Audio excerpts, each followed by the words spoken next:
আমি নয়না বলছি। বন্ধুরা, আজকে তোমাদের মা ছেলেকে নিয়ে যে ঘটনাটা বলবো, এই সব ঘটনা সাধারণত কেউ কাউকে বলে না। তাই সবাই পুরোটা মন দিয়ে শুনলে দাঁড়িয়ে যাবে। বোনের শ্বশুর রাতে আমার রুমে এসে আমার সাথে যা করু শুনলে আপনার আত্মা কেঁপে উঠবে। আপনার মেশিন দিয়ে পানি চলে আসবে। আপনি হাতের কাজ করতে বাধ্য হবেন। তাই গল্পটি মনোযোগ দিয়ে সম্পূর্ণ শুনুন। আমার গর্ভবতী দিদি তার নিজের খেয়াল রাখার জন্য বাচ্চার ডেলিভারির শেষের দিকে আমাকে তার নিজের শ্বশুরবাড়ি ডেকে নিয়েছিল। কিন্তু আমার জামাইবাবু সেই সময় আমার সাথে জোর জবরদস্তি করার চেষ্টা করেছিল। আর আমি ভয় পেয়ে গিয়ে আমার দিদিকে সব কিছু বলে দিয়েছিলাম। কিন্তু আমার দিদি আমাকে বলল, তোমাকে এগুলো করতেই হবে, না হলে বাইরের লোকের আঘাত অতটা কষ্ট দেয় না যতটা নিজের লোকের আঘাতে দেয়। আমার সাথেও কিছুটা এরকমই হয়েছিল। আমার এই গল্প আপনার শরীরের লোম খাড়া করে দেওয়ার মতো গল্প। কোনোভাবেই আমার নষ্ট হওয়ার পিছনে বাইরের কোনো লোক ছিল না। আমার এই গল্পটা আপনাদের কাছে পৌঁছানোর উদ্দেশ্য এটাই যে আপনারা সমস্ত বিষয়ে সাবধান থাকুন। আমার নাম নিপা। আমরা দুজন বোন ছিলাম। আমার বড় আপু নীল আর বিয়ের সময় আমার মাত্র 14 বছর বয়স ছিল। আমাদের দুই বোনের বয়সের মধ্যে খুব একটা তফাৎ ছিল না। কিন্তু আমার দিদি আমার একমাত্র বোন ছিল। আর এই জন্য তার বিয়ের সময় আমাকে দেখে খুব খারাপ অবস্থা হয়েছিল। আমার জামাইবাবু আসে বিদায়ের পর আমাকে ভালোবেসে আমায় তার পাশে বসাল আর আমার হাত ধরে বলতে লাগল, নিপা, তাদের কি আছে, শালি তো আধি ঘরওয়ালি হয়। তোমার যখন মন চাইবে আমাদের ঘরে চলে আসবে। জামাইবাবুর এই কথা শুনে আমি ভীষণ খুশি হয়ে গেলাম। দিদি বিয়ে করে অন্য শহরে চলে গেল। আশিক জামাইবাবু বলতে লাগল, যখনই তুমি তোমার দিদির কাছে আসবে তখন আমি নিজে তোমাকে আমাদের শহরে ঘোরাব। দিদি বিদায়ের পর চলে গেল। কিন্তু আমার মনে ইচ্ছা হলো যে কখন আমি আমার দিদির বাড়ি যাব আর খুব মজা করব। দিদির বিয়ে হয়েছিল 1 বছর হয়ে গিয়েছিল, কিন্তু আমি তার শহরে যেতে পারিনি। পুরো 1 বছর পরে দিদি আমাদের বাড়ির কাছাকাছি এসে ঘুরে গেছিল। আর আশিক জামাইবাবু তার সাথে ছিল। সে খুবই ভালো মানুষ এবং খুব ভালোবাসত আমাকে। যতদিন সে আমাদের বাড়িতে ছিল ততদিন আমার আগে পিছনে ঘুরতে থাকত। আমার খুব খেয়াল রাখত। সে আমার জন্য অনেক কিছু উপহার আনত। আমার কোনো ভাই ছিল না, এই জন্য আমার তার প্রতি খুব ভালোবাসা ছিল। আন্তরিক তার নাম ছিল। 1 সপ্তাহ আমাদের সাথে কাটিয়ে দিদি আবার নিজের শ্বশুরবাড়ি চলে গেল। 1 মাস পরে আবার আপু ফোন আসলো, কিন্তু দিদি ভীষণ চিন্তায় ছিল। আর মাকে বলেছিল যে সে প্রেগন্যান্ট। আর এই অবস্থায় অন্য শহরে গিয়ে থাকতে পারবে না, কেননা তার ভীষণ বমি হচ্ছিল। আর ডাক্তার তাকে আরাম করতে বলেছিল। এটা শুনে মা ও চিন্তায় পড়ে গেল।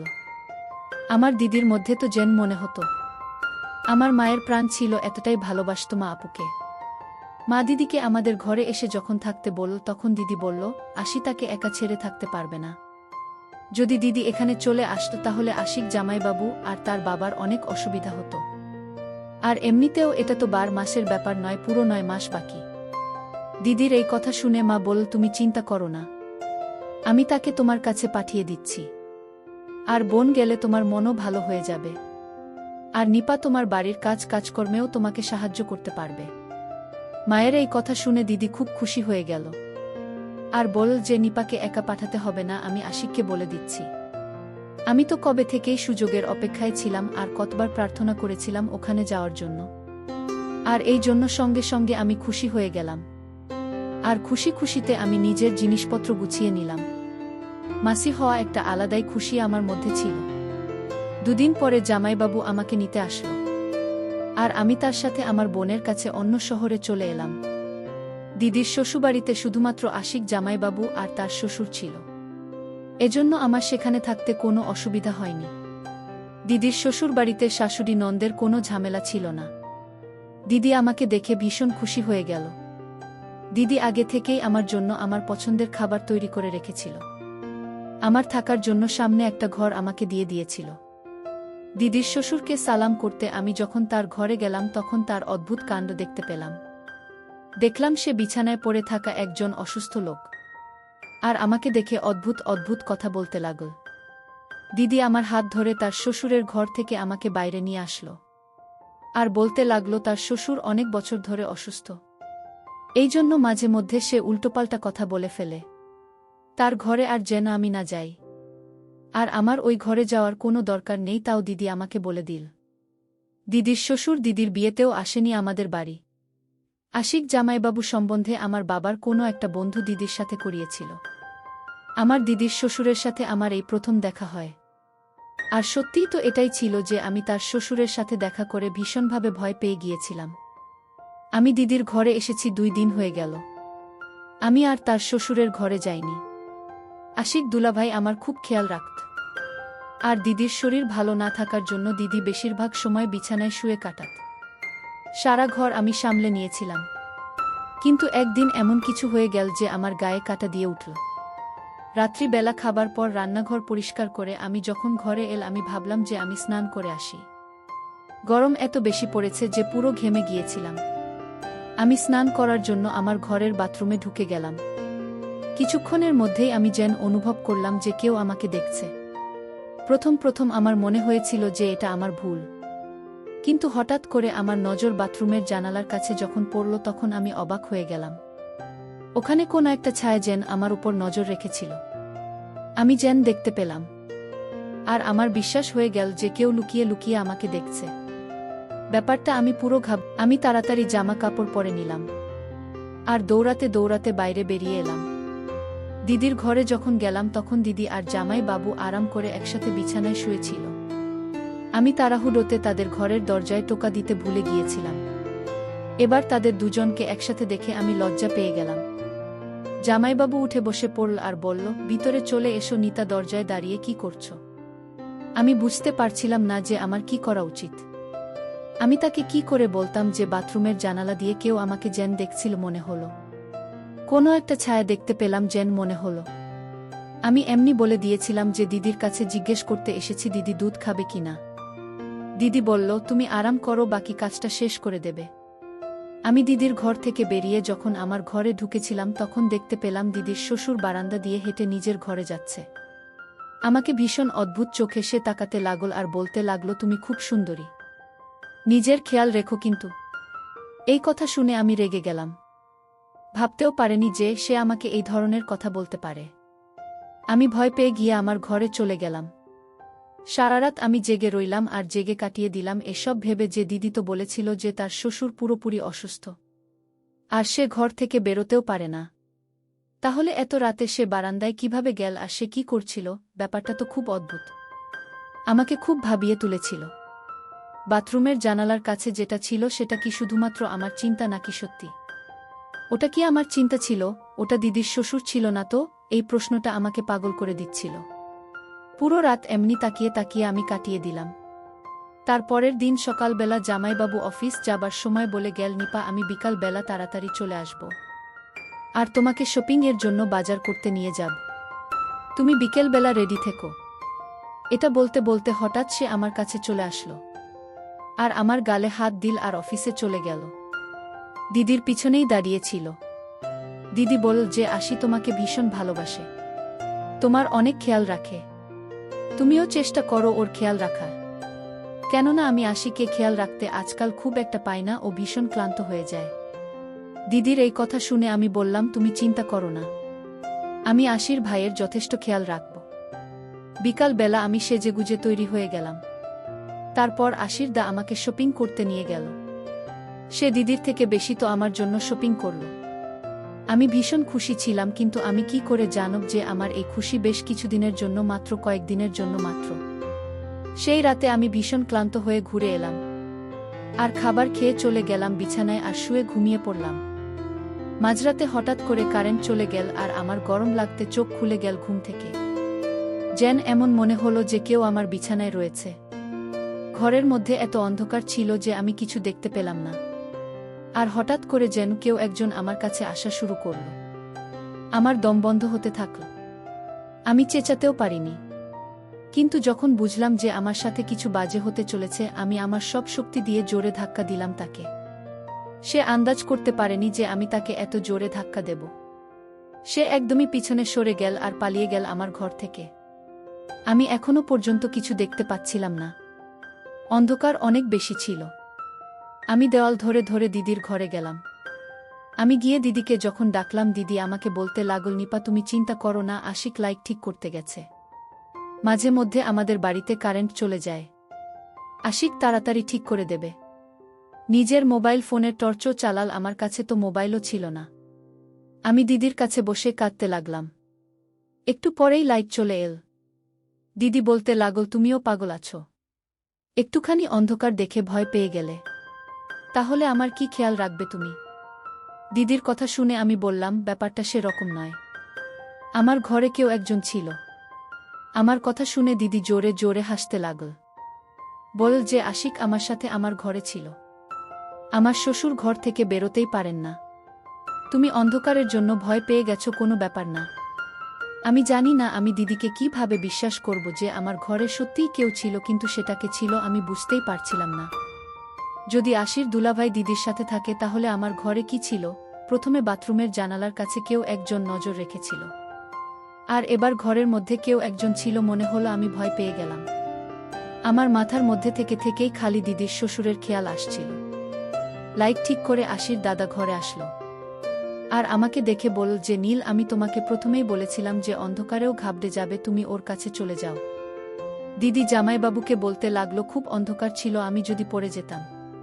আমি কি করে জানব যে ও এত ভয় পেয়ে যাবে? আমি দুজনকে বললাম, তোমরা আমাকে নিয়ে চিন্তা করো না, আমি ঠিক আছি। আর এবার আমি আমার ঘরে গিয়ে ঘুমিয়ে পড়ব। আমি দিদিকে বেশি চিন্তা করতে দিতে চাইনি, কেননা মা বলেছিল যে ডাক্তার দিদিকে টেনশন নিতে বারণ করেছে। আমি ভয় পেতে পেতে নিজের ঘরে এলাম আর দরজা ভিতর থেকে লক করে বিছানায় শুয়ে পড়লাম। ঘুম তো আমার আসছিল না কিছুতেই। আমি ভাবছিলাম যে কোনো না কোনো বাহানা করে ঘরে চলে যায়। পুরোটাই আমার মিথ্যা সন্দেহ ছিল না, এই ব্যাপারটা আমার পুরো বিশ্বাস ছিল। কেউ আমায় একাকিত্বের সুযোগ নেওয়ার চেষ্টা করছিল। পরের দিন আসি।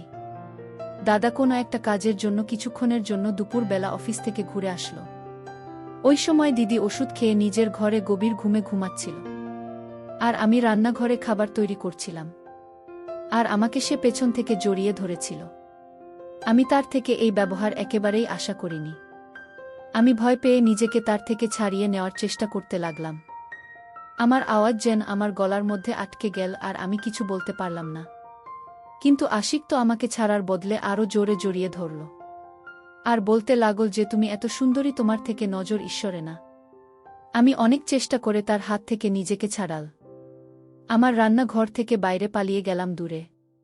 তখন আশিক আরও বলতে লাগল যে, তোমাকে স্নান করার সময়ও খুব সুন্দর লাগে, আর আমার মোবাইলে তোমার ভিডিও আছে। জামাইবাবুর এই কথাগুলো আমার যেন দম বন্ধ হয়ে আসছিল। আমি ভাবতেও পারিনি যে এই লোকটা এত নোংরা একটা লোক। আমি কাঁদতে কাঁদতে যখন জামাইবাবুর দিকে তাকালাম তখন সে বলতে লাগলো, আমি তোমার সাথে শুধুমাত্র প্রেম ভালোবাসার কথা বলতে চাই। আর বলতে বলতে আমার দিকে এগিয়ে আসলো আর আমি ঘরে চলে গেলাম আর নিজেকে ভেতর থেকে লক করে দিলাম। কিন্তু আমি ভয়ে কাঁপতে লাগলাম। আমি আজ আমার জামাইবাবুর এমন রূপ দেখলাম যে এর আগে আমি তো তাকে দাদা ভেবেছিলাম, কিন্তু সে তো আমার মান ইচ্ছের বিরুদ্ধে গিয়ে আমার শত্রু বের হলো। জানি না কবে থেকে তার বাজে নজর আমার উপর পড়েছে, আমি খেয়াল পর্যন্ত করিনি। আশিদা কিছুক্ষণের জন্য অফিস থেকে ঘরে এসেছিল, আর তাই সে আবার চলেও গেল অফিসে। আর আমি ঠিক করে নিয়েছিলাম যে আমি আর এক মুহূর্ত এখানে থাকব না। বিকেলবেলা যখন দিদি নিজের ঘর থেকে উঠে আমার কাছে আসলো তখন কেঁদে কেঁদে আমার পুরো চোখ ফুলে গিয়েছিল। সে বিরক্ত হয়ে জিজ্ঞেস করতে লাগল যে, কি হয়েছে, কি ব্যাপারে তুমি এত কাঁদছ? আমি দিদির কাছে সত্যিটা লুকিয়েছিলাম, কেননা উনার অবস্থা এমন ছিল না যে আমি জামাইবাবুর ব্যাপারে এত বড় কথা বলবো। আমি কাঁদতে কাঁদতে বললাম যে খুব মা বাবার কথা মনে পড়ছে, আমি বাড়ি যেতে চাই।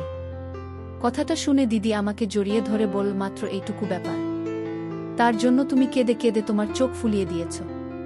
তুমি চিন্তা করো না, আমি আশিককে বলব যে তোমাকে বাড়িতে পৌঁছে দিতে। জামাইবাবুর সঙ্গে এক শহর থেকে অন্য শহরে যাবার কথা ভেবে আমার সারা গায়ে ভয়ে কাটা দিয়ে উঠল। আমি দিদিকে বললাম যে বাবা আমাকে নিতে আসুক। দিদি বলল, ঠিক আছে, ভালো কথা, এই উসিলায় বাবার সাথে আমার দেখা হয়ে যাবে। আমি দিদির কথা শুনে খুশি হয়ে গেলাম। আর দিদি যে এইমাত্র আমার কাছ থেকে উঠে নিজের ঘরে গেল তখনই তার জোরে চালানোর আওয়াজ শুনতে পেলাম। আমি সঙ্গে সঙ্গে দিদির ঘরে গেলাম। আমি গিয়ে যা দেখলাম তা দেখে আমার হুঁশ উড়ে গেল। দিদি বিছানার পাশে পড়ে গিয়েছে আর নিজের পেট ধরে জোরে জোরে চেঁচাচ্ছে। আমি দিদিকে উঠিয়ে বিছানায় শোয়ালাম আর অনেকক্ষণ তার কাছে বসে রইলাম। তার অবস্থা আমার ঠিক মনে হলো না। আমি দিদিকে বললাম যে ডাক্তারের কাছে চলো, কিন্তু দিদি বারণ করে দিল। আর আমার হাত ধরে বলল, আমাকে ছেড়ে তুমি যেও না। এই অবস্থায় আমি একা থাকতে পারবো না। আজ তুমি ছিলে, আমাকেও তাহলে আমার খেয়াল রাখলে। কিন্তু তুমি যাবার পর যদি এরকম কিছু হয় তাহলে তো আমার বাচ্চা মরে যাবে। দিদির এই কথা শুনে আমি ভীষণ চিন্তায় পড়ে গেলাম। খানিকটা বাধ্য হয়ে আমি কিছুদিন থেকে যাওয়ার কথা ভাবলাম। আর দিদিকে বললাম, তুমি একদম চিন্তা করো না, আমি তোমার সাথে আছি। আমার কথা শুনে দিদি খুব খুশি হলো আর আমাকে জড়িয়ে ধরল। জামাইবাবুও বাড়ি চলে এসেছিল। দিদি জামাইবাবুকে বলল পড়ে যাওয়ার জন্য তার শরীর খুব খারাপ লাগছে। এটা শুনে জামাইবাবু বেশ চিন্তায় পড়ে গিয়েছে। দেখলাম সে আমায় বলল যে নিজের দিদির জন্য জুস বানিয়ে নিয়ে এসো।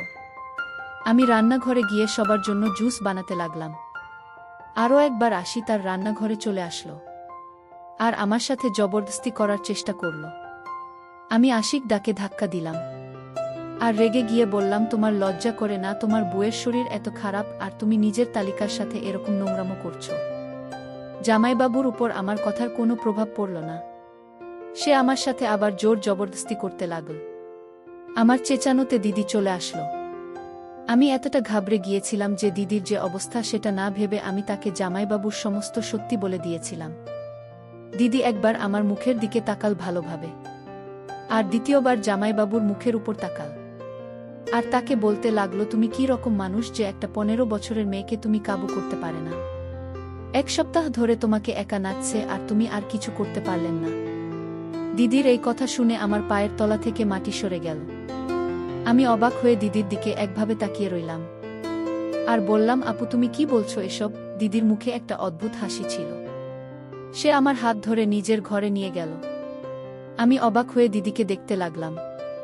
দিদি আমাকে তার কাছে বসাল আর আমার মাথায় হাত বোলাতে বোলাতে আমায় বলল, দেখো নিপা, আমার কথা মন দিয়ে শুনুন।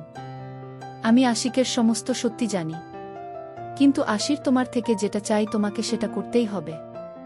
আমি রেগে গিয়ে উঠে দাঁড়িয়ে পড়লাম আর আমি দিদিকে বললাম যে তুমি কি কথা বলছো? তুমি কি জানো তোমার বর আমার সাথে কি করতে চেয়েছে? সে আমাকে ব্যবহার করতে চায়, আমার সাথে খারাপ কিছু করতে চাইছে। আর তুমি কি করে একটা এরকম মানুষের সাথে জীবন কাটাচ্ছ যে তুমি প্রেগন্যান্ট হবার পর ও তোমার বোনের উপর নোংরা নজর রাখে? সে তোমাকে আর তোমার বাচ্চাকে সারা জীবন কি দেবে? আমার কথা শুনে দিদি বলতে লাগল, তোমাকে আশিকের সাথে সে সমস্ত কিছু করতেই হবে যা আশে তোমার থেকে চাইছে, না হলে সে কখনো বাবা হতে পারবে না। দিদির এই কথা শুনে আমি বললাম, তুমি কি বলছো? তোমার পেটে তো জামাইবাবুর বাচ্চা। আমার কথা শুনে দিদি হাসল আর বলল, না আমি গর্ভবতী, আর না আমার পেটে কোনো বাচ্চা আছে। আমার এমন কিছু রোগ আছে যার জন্য আমি কোনোদিন মা হতে পারবো না। এজন্য আমি তোমাকে এখানে ডেকেছিলাম যাতে তুমি এখানে এসে আমাকে আশিককে একটা বাচ্চা দিতে পারো। আশিক অন্য কারো বাচ্চা দত্তক নিতে চায় না, তার নিজের বাচ্চা চাই। আর এই জন্য আমার কাছে এর থেকে সহজ রাস্তা আর নেই। আমি অন্য কোনো মহিলাকে নিজের সতীন বানিয়ে এখানে আনতে চাই না। এজন্য আমি ঠিক করেছি যে এই কাজের জন্য আমি তোমাকে বলে দেব। এমনিতেও তুমি আমার নিজের বোন তো নও। আমি আশিককে খুব ভালোবাসি আর আমি তাকে কোনোভাবেই ছাড়তে চাই না। এজন্য আমি চাই যে তুমি গর্ভবতী হয়ে যাও। আমার আশিকের জীবনের সন্তানের ইচ্ছেকে পূরণ করে দাও। আমি তো জামাইবাবুকে এতদিন আমার শত্রু ভেবেছিলাম, কিন্তু আমার দিদিও এই নোংরামি তার সাথে বরাবরের ভাগীদার।